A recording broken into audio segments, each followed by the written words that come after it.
Édification spirituelle 26, la petite tranquillité n'est pas le but. Oui. Si vous avez la chance d'aller physiquement assez bien, et si vous vivez dans une nation qui vous permet d'avoir une petite vie tranquille. Peut-être un petit travail ou une petite activité professionnelle tranquille, peut-être une pension de retraite assez correcte. Vous pouvez être tenté de croire que le but est de profiter simplement de cette petite vie tranquille. Ne vous y trompez pas, pouvoir avoir une petite vie tranquille est une excellente chose. Et en effet, vous ne devriez pas vous créer des problèmes inutiles. Peut-être vivez-vous seul, et peut-être avez-vous apprivoisé relativement bien cette solitude. Peut-être vivez-vous en couple, et peut-être avez-vous aussi apprivoisé relativement bien cette petite vie de couple. Tout cela est très bien.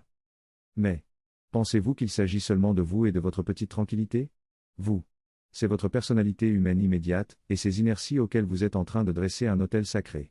Oui, votre vie aura été difficile et compliquée. Et vous avez eu votre lot de souffrances. Et maintenant vous respirez enfin. Maintenant vous savez être relativement serein au sein de votre vie, et c'est déjà un bel accomplissement. Oui, vraiment. Maintenant vous savez passer une journée tranquille. Profitant d'un petit déjeuner sur votre terrasse ou dans votre jardin. Ou seulement dans un coin de votre cuisine. Profitant de quelque activité de loisir. Avec un nécessaire à peinture peut-être, avec les livres de votre bibliothèque peut-être, avec l'écriture de votre projet de roman, d'essai ou de recueil, peut-être avec vos émissions préférées à la télévision, ou peut-être avec quelques projets de bricolage dans votre petit chez-soi. Oui, vous savez passer une journée tranquille. Et le moment de la sieste est peut-être l'un de vos moments préférés de la journée.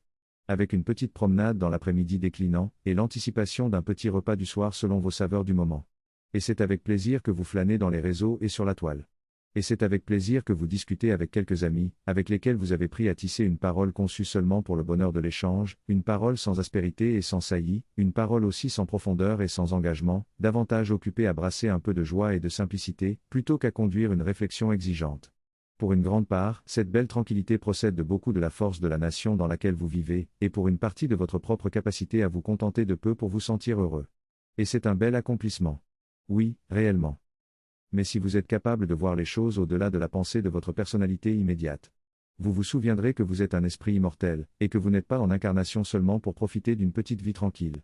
Ou pour vous, extasier devant un coucher de soleil ou devant un jardin de fleurs.